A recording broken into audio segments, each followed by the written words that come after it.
Hello and welcome back again in the discussion of Laplace transform. हम लोगों ने पिछली क्लास में देखा कि लैप्लास ट्रांसफॉर्म को हम किस तरीके से डिफ़ाइन करते हैं, क्या उसके बेसिक फंडामेंटल हैं, सिग्नल्स का हमने थोड़ा एनालिसिस किया है ना। और आज हम लोग डिस्कस करेंगे कि लैप्लास ट्रांसफॉर्म से रिलेटेड क्या और दूसरे फंडामेंटल हो सकते हैं। इसमें ये जो आज हम लोग इक्वेशंस में आपको सॉल्व करके देने वाला हूँ, मतलब डेरिवेशंस हैं ये डेरिवेशन बहुत इंपॉर्टेंट है आपके एग्ज़ाम के लिए। एज़ इट इज़ आपके एग्ज़ाम में ये डेरिवेशंस आते हैं, तो इन डेरिवेशंस को आपको अच्छे से समझना है और एग्ज़ाम के लिए इसको प्रिपेयर करना है। ठीक है, ये इंपॉर्टेंट पोर्शन है। ठीक, तो step response of RL circuit, किसी आरएल सर्किट का अगर मुझे स्टेप रिस्पॉन्स निकालना है तो हम किस तरीके से लैप्लास ट्रांसफॉर्म के थ्रू उसका स्टेप रिस्पॉन्स निकाल सकते हैं। ठीक है, तो step response means the response of the circuit to the unit step signal. अगर किसी सर्किट के साथ आपने इनपुट में यूनिट स्टेप सिग्नल को अप्लाई किया है, how does your circuit behave, that response is known as the unit step response. ये है आरएल सर्किट। आरएल सर्किट है, ये आपका हो गया वोल्टेज सोर्स वी है, वी के साथ क्या मल्टीप्लाइड है, यूटी मल्टीप्लाइड है, या कहेंगे कि यूटी एक सिग्नल है जिसके साथ हमने वोल्टेज को क्या किया हुआ है, अप्लाई किया हुआ है। जैसे के यूटी पढ़ा था ना पिछली क्लास में, वैसे ही आप इसको समझ लीजिए वी यूटी। ओके, तो वोल्टेज है, वोल्टेज हमने अप्लाई किया है, स्टेप के फॉर्म में अप्लाई किया। इसका अगर मैं डायग्राम बनाऊँ तो इस तरीके से बनेगा इसका डायग्राम। ये है मेरा स्टेप सिग्नल जो हमने पढ़ा, t equals to 0 greater than equal to 0 पे स्टेप सिग्नल, और एम्पलीट्यूड कितना है इसका v। तो एक वोल्टेज है जो स्टेप के फॉर्म में है, इसको हमने अप्लाई कर दिया और हम देखेंगे कि आरएल सर्किट कैसे बिहेव करता है, क्या इसकी कैरेक्टरिस्टिक आती है। कोई आईटी करंट यहाँ पे फ्लो हो रहा है। अगर मैं केवीएल का सिंपल सा इक्वेशन लिखने की कोशिश करूँ तो क्या होगा, v u t equals to r into i t, drop across the resistance, and how do we define the voltage across the L as the L dit by dt। ठीक है, वेरी नोन इक्वेशन, पिछले unit में हमने पढ़ा है। ये हो गया इक्वेशन नंबर 1। अब आप लैप्लास ट्रांसफॉर्म ले लो। वी यू टी का लैप्लास ट्रांसफॉर्म क्या होगा, यूटी का लैप्लास ट्रांसफॉर्म क्या होता है, 1/s, और सामने क्या मल्टीप्लाइड है v, तो v/s। आई टी का Laplace transform simply I S, R तो आर कांस्टेंट है, एल एल कांस्टेंट है, D I T by D T. पिछली क्लास में मैंने आपको बताया था कि डी बाई डी टी का फंक्शन क्या होता है, S F S minus F zero. तो आप देखो लैप्लास ट्रांसफॉर्म है और मुझे लिखना है कि अब यहाँ पे एफ एस क्या है, कौन से सिग्नल का लैप्लास ट्रांसफॉर्म कर रहे हैं हम लोग, आई टी का लैप्लास ट्रांसफॉर्म कर रहे हैं। तो आई टी से क्या आ गया, आई एस। आई टी का लैप्लास ट्रांसफॉर्म क्या हो गया, आई एस। सामने क्या मल्टीप्लाइड है इस फॉर्मूले से, एस मल्टीप्लाइड है, तो S I S minus F zero, मतलब अभी फंक्शन क्या है आपका, आई है, तो आई ऑफ जीरो। हमने अभी स्टार्टिंग में कोई भी जो करंट है इस इंडक्टर के अक्रॉस अज्यूम नहीं किया है।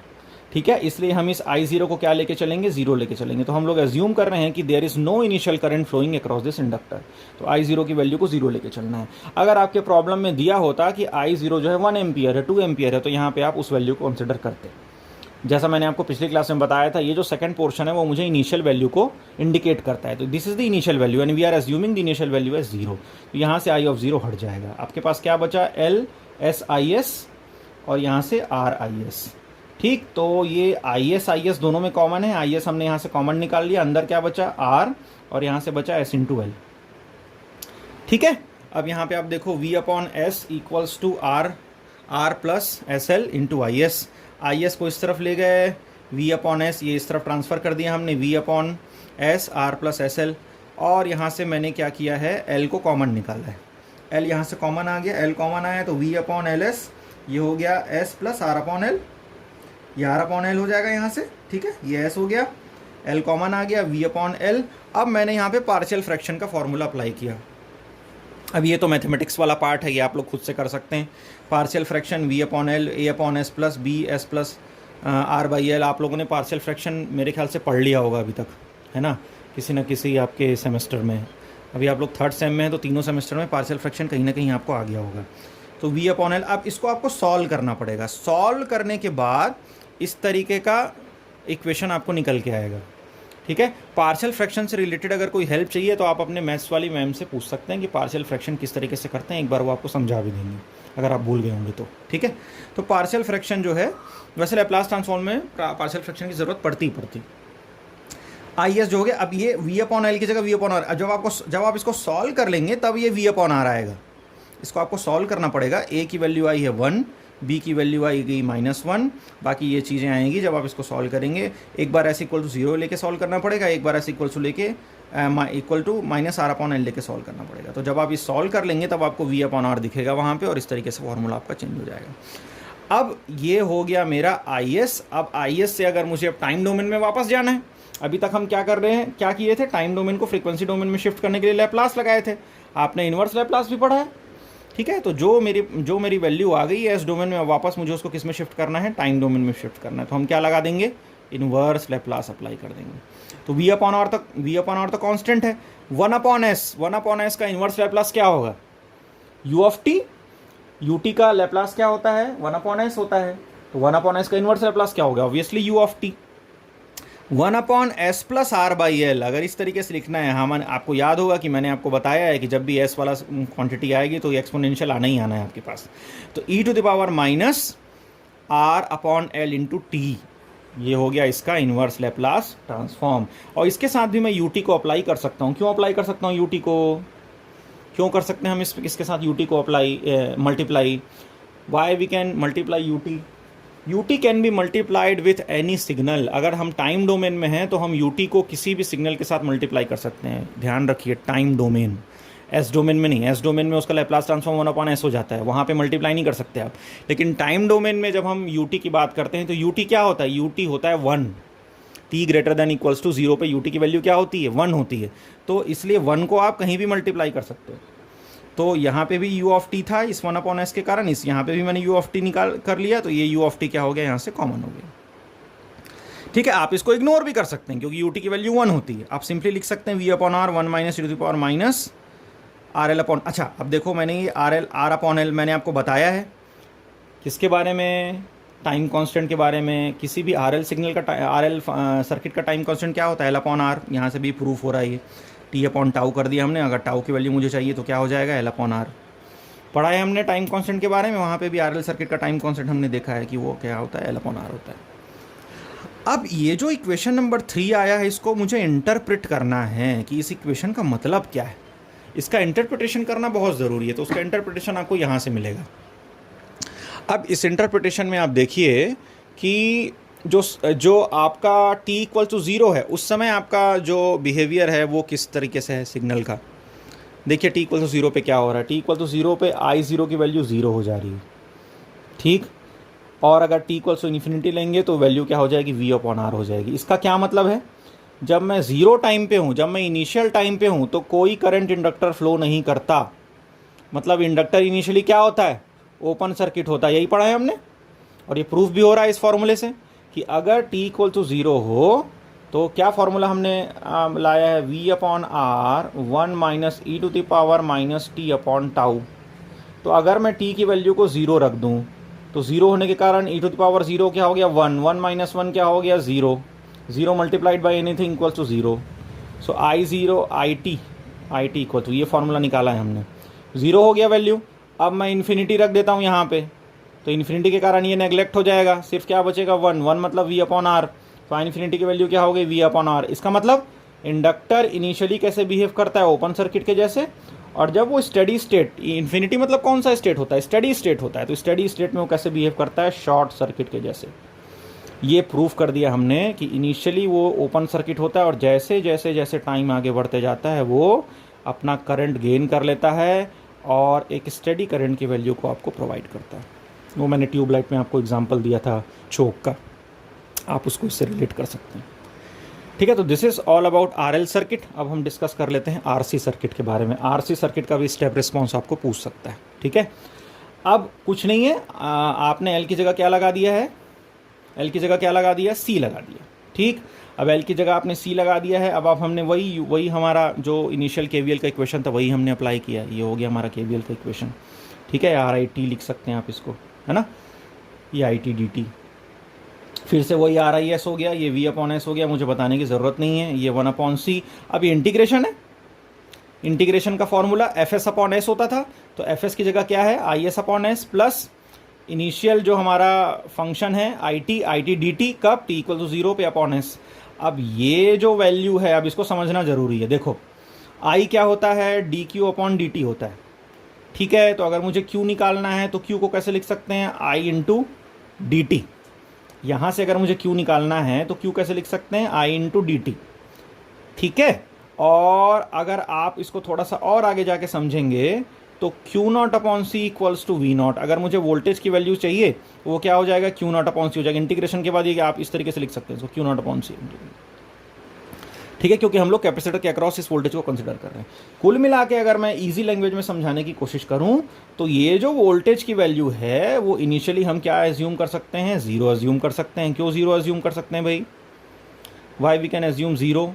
वो इसलिए जीरो एज्यूम कर सकते हैं क्योंकि हमने कोई भी इनिशियल चार्ज यहाँ पे स्टोर्ड है ऐसा अजम्पशन नहीं लिया है अपने कैलकुलेशन में। इसलिए आपको वी नॉट को क्या लेके चलना है, जीरो लेके चलना है। जैसे पिछले वाले केस में जब आर एल था तो हम आई नॉट को क्या लेके चले थे, जीरो लेके चले थे।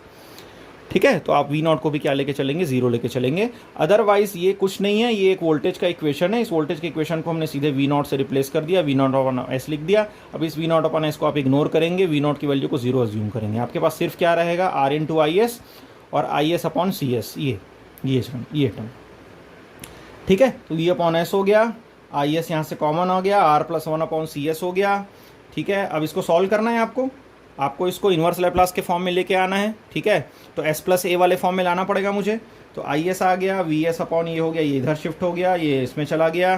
ठीक है, इसको आपने सॉल्व किया, सॉल्व करने के बाद इसको और फर्दर सॉल्व करते हम इस तरीके से इसको सिंप्लीफाई करते गए। ठीक है, आप सिंप्लीफिकेशन तो आप कर ही सकते हैं, है ना। इसमें आपको हमेशा ध्यान में रखना कि मुझे एस प्लस ए वाला फॉर्म चाहिए, तो उसके लिए जो भी सिंप्लीफिकेशन रिक्वायर्ड है, जैसे हमने क्या किया यहाँ पे आर सी को कॉमन निकाला।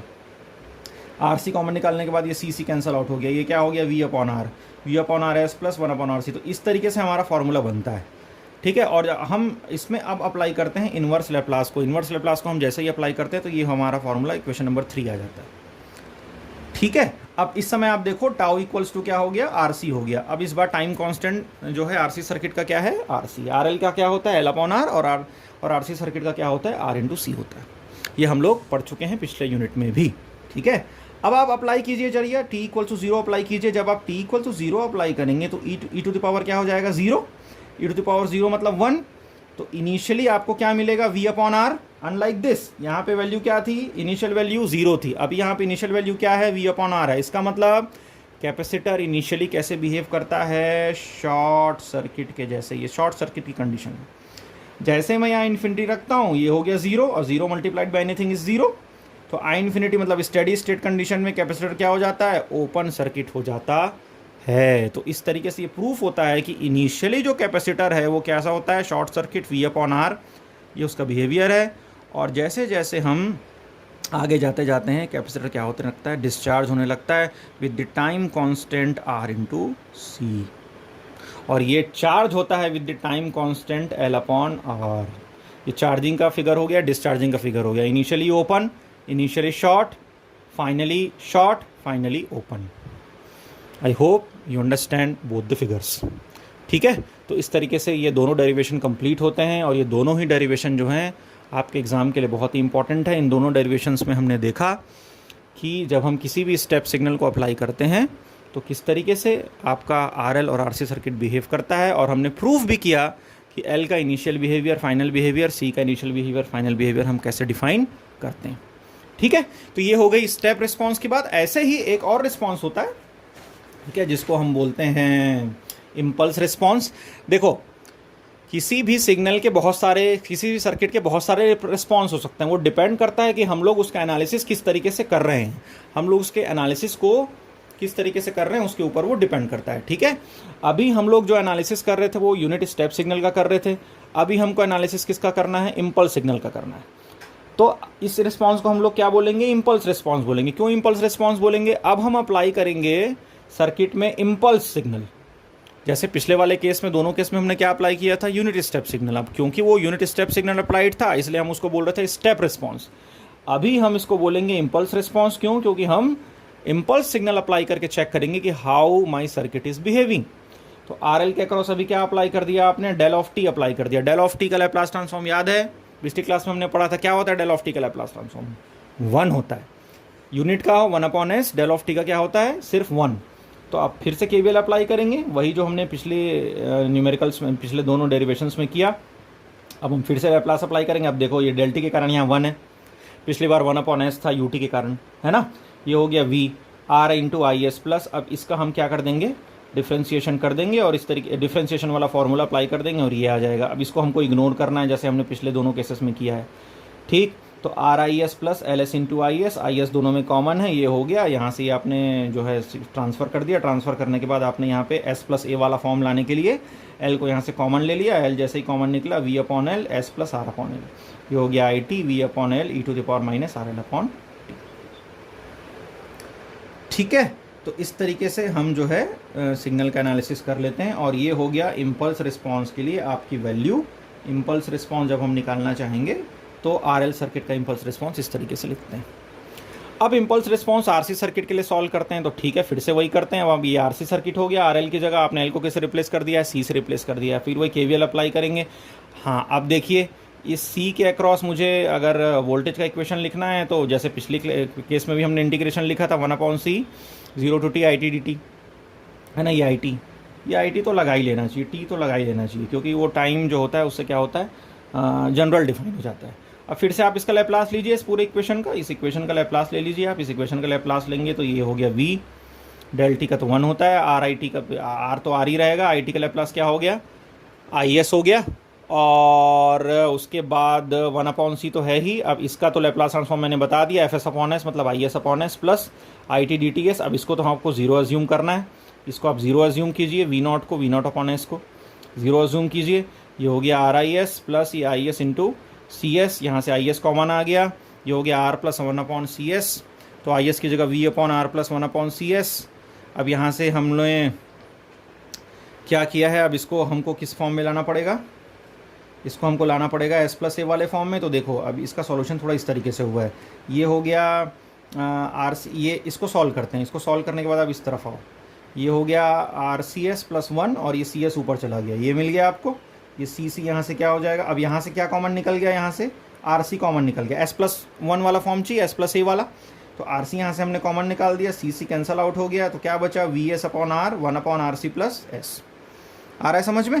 तो इस तरीके से आ गया v upon R S plus S upon S plus 1/RC। अब ये जब ये कंडीशन आ जाती है तो मेरे पास सॉल्यूशन को आगे बढ़ाने के लिए और कोई तरीका नहीं मिलता। तरीका इन द सेंस कि मुझे कोई ऐसा मेथड निकालना है जिससे मैं इन्वर्स लैप्लास को ठीक से अप्लाई कर पाऊँ। तो वो इन्वर्स लैप्लास ठीक से अप्लाई हो, इसलिए मैंने क्या किया, ऊपर और नीचे दोनों साइड पे 1/RC को, सॉरी ऊपर और नीचे नहीं, 1/RC सिर्फ नीचे है, 1/RC को देखते हुए रैशनलाइज करने को, रैशनलाइजेशन नहीं बोलेंगे इसको, हमने क्या किया एडजस्टमेंट करने की कोशिश की है। ऊपर जो है 1/RC को प्लस माइनस कर दिया है, ऐसा लिख सकता हूँ मैं। इस एस को लिख सकता हूँ S plus 1/RC minus 1/RC looking at the denominator of the equation. तो 1/RC माइनस 1/RC मतलब ये 0 हो गया आपस में। बट अगर हम इसको फर्दर सॉल्व करेंगे तो मैं इसको एक फंक्शन बना सकता हूँ और मैं इसको एक फंक्शन बना सकता हूँ ना। तो v/r तो है ही, अब इसको एक फंक्शन बना दो तो ये 1 हो जाएगा और ये भी एक फंक्शन बन जाएगा, है ना। तो किस तरीके से वो फंक्शन फ्रेम होगा, वो इस तरीके से फ्रेम होगा। तो ये हो गया 1 वहाँ से और ये हो गया 1/RC। अब 1 का जो इन्वर्स लैप्लास होता है वो डेल ऑफ टी होता है, बताने की ज़रूरत नहीं है। 1/RC हो गया कांस्टेंट और ये s प्लस ए तो e to the power minus t/RC। तो ये हो गया मेरा कहना चाहिए इम्पल्स रिस्पॉन्स कौन से सर्किट का, आरसी सर्किट का। एग्ज़ाम के लिए आप ये चारों डेरिवेशन अच्छे से प्रिपेयर कर लेंगे। स्टेप तो इम्पॉर्टेंट है ही, कभी कभी इम्पल्स भी आपके एग्ज़ाम में आ जाता है। ठीक है, so this is all for today's lecture. Thank you for watching.